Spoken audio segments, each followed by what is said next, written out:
कुछ हम करबे नहीं बोलते तो ताते लगा ली तुम कहीं चो लगा लिया हम अहाँ लाबे छी रोकेला लगा लिया हम अहाँ लेलू रोकेला तो रोके ली तो की करबो से बुझल छ कथी करबे जहाँ करेगा तो सहा तोरा कर देबो।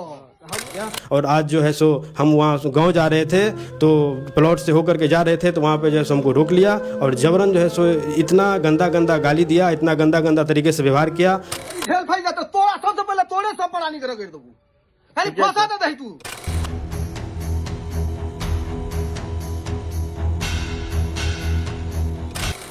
यूं तो बिहार में भूमि विवाद चरम सीमा पे है। मैं एक चीज और बता दूं आप लोगों को, आज जो एक मामला हमारे समक्ष आया है, अगर वो आप सुनेंगे तो दंग रह जाएंगे।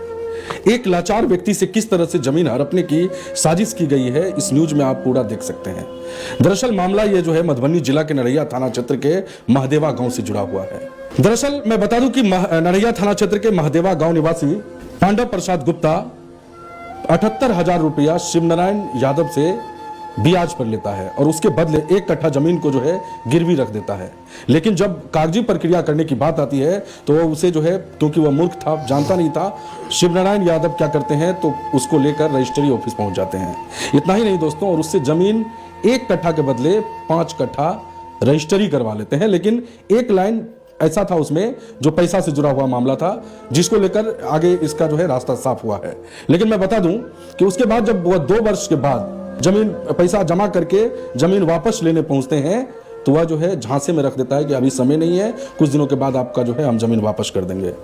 लेकिन मैं बता दूं कि 2023 में उसकी आंखें खुलती है जब उसको पता चलता है कि उसके उस जमीन से 15 धुर जमीन गांव के विनोद शाह को लिख दिया है। इसके बाद जो है यह मामला को लेकर सीधे झंझारपुर कोर्ट पहुंचते हैं और वहां पे टाइटल दर्ज करवाते हैं। और उसके बाद मैं बता दूं कि इतना ही नहीं, विनोद शाह उस भूमि पर अवैध निर्माण भी शुरू कर देते हैं। और जब कोर्ट से बतौर नोटिस मिलती है उनको, तो उसके बावजूद भी वह जो है उस जमीन पर अवैध निर्माण अभी तक कर रहा है। पीड़ित डरे समय है, इसे हमेशा डराते धमकाते रहते हैं। और क्या कुछ मामला है विस्तार से हम जानेंगे। उनके पुत्र हैं, उनसे हम जानने की कोशिश करेंगे कि क्या आखिर मामला हुआ है। पांडव प्रसाद गुप्ता के पुत्र हैं हमारे साथ बातचीत करने के लिए। सर क्या नाम हुआ आपका? मेरा नाम संजीत गुप्ता हुआ सर, गाँव महादेवा है। अच्छा, क्या मामला है आपके साथ, क्या घटना घटित हुई है? घटना मेरे पिताजी के साथ ये हुआ है कि आर्थिक तंगी के कारण 2009 में पिताजी शिवनारायण यादव जो घर उनका डंगराहा है उनसे गए पैसा लेने के लिए, तो 78,000 रुपया जो है सो उनसे लिए और 1 कट्ठा बात जो है ज़मीन का करके गिरवी रखने के माध्यम से लिए। तो लेकिन वो कागज़ के संबंध में जानकारी नहीं होने के कारण मेरे पिताजी से जानकारी के अभाव में 5 कट्ठा 3 धुर जो है सो गिरवी पे रख लिया गया। लेकिन हम लोग को बाद में पता चला, इसके बाद क्या है कि हम लोग 2011 में 2 साल के बाद 2 लाख रुपया उनको दिए और उनको बोले कि हमारा ज़मीन जो है आप रिटर्न कर दीजिए।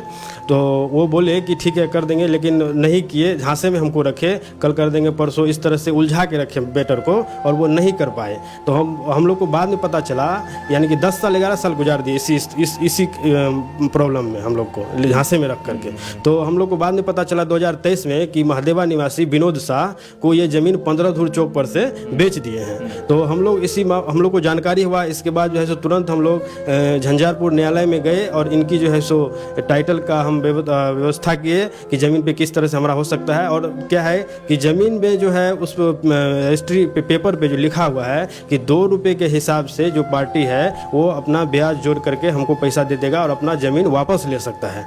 ऐसा होने के बावजूद अगर हम लोग को इतना झांसा में रख रहा है, उसके बाद क्या किया, ज़मीन बेच दिया और उस पर जबरन विनोद शाह के द्वारा उस पर घर बनाया जा रहा है। कोर्ट से नोटिस भी गया, उसके बावजूद भी उसका कोई सुनवाई नहीं हुआ। नरैया थाना में मैटर वहाँ नोटिस आया, वहाँ वो थाना का कैसे क्या हुआ नहीं हुआ समझ में नहीं आ रहा है। लेकिन वहाँ से वो कुर्सी दे रहा था, वो उनको हम लोग बोले थाना में, तो वहाँ रुका।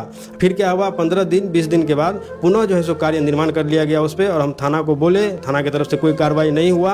अब वो पूरे दिन हम लोग बोलते रहे, उसके बाद भी कार्रवाई नहीं हुआ और पूरे दिन में वो जो है अपना दीवार का जुरैया कर लिया। और आज जो है सो हम वहाँ गाँव जा रहे थे तो प्लॉट से होकर के जा रहे थे तो वहाँ पे जो है सो हमको रोक लिया और जबरन जो है सो इतना गंदा गंदा गाली दिया, इतना गंदा गंदा तरीके से व्यवहार किया। हम बाहर में रहते हैं, पढ़ाई लिखाई करते हैं और छोटा सा रोजगार भी करते हैं। अब बताइए, हम अकेले हैं घर में, मेरे पिताजी अकेले हैं और माता जी हैं, 1 बहन और 2 भाई हैं, सब बाहर रहते हैं। अगर हम अकेले रहते हैं, अगर कहीं कुछ होता है तो इसकी जिम्मेदारी कौन होगा? हम बहुत डरे हुए हैं और हम लोग एक आदर्श लोग हैं, हम लोग को बहुत दिक्कत। मांग करते हैं कि उच्च न्यायालय से हमको ये मांग है कि हमारे ज़मीन को देखा जाए और एक उच्च स्तरीय कमेटी का गठन करके इसका निराकरण निकाला जाए। और हम बहुत डरे हुए हैं कि हमको जो है सो बहुत डर लग रहा है कि कहीं कुछ वो खून खराबा न कर दे। आप वीडियो में हम लोग देख ही सकते हैं जिस तरह से हम लोग को ये कर रहा है तुमको मार देंगे, तुम्हारे पूरे परिवार को मार देंगे। अब बताइए अब हम लोग कैसे इस पे काम कर सकते हैं? उचित ज़मीन होने के बावजूद भी हमको बहुत ज़्यादा प्रॉब्लम हो रहा है। आपने सुना कि एक पीड़ित हैं, इनके पिताजी इस तरह से, मैंने पैसा की आवश्यकता तो खैर किसी को हो सकती है, जब पैसा जो है ज़मीन के बदले जब पैसा लेते हैं, ज़मीन देकर गिरवी रखकर पैसा लेते हैं, लेकिन उसे जो है झांसे में डालकर अवैध तरीके से उसका जो है ज़मीन ही रजिस्ट्री करवा लेते हैं। अब बताइए, जब एग्रीमेंट बनाने गए तो उसका ज़मीन ही लिखवा लिया गया। इतना बड़ा मतलब भूमि विवाद तो आप लोग बहुत देखे होंगे, लेकिन इस तरह का भूमि विवाद पहली बार आपको सुनने को मिलेगा। उसके बाद लगभग इस मामले का कई वर्ष बीत जाने के बाद 2023 में इनको पता चलता है कि उसका भूमि जो है कहीं और बिक चुका है और जो व्यक्ति लिए हैं उस पर अवैध निर्माण भी कर रहे हैं। और जब ये जाते हैं वीडियो बनाने या रास्ते से जाते हैं तो उसको जो है घेर कर गाली गलौज भी किया जाता है।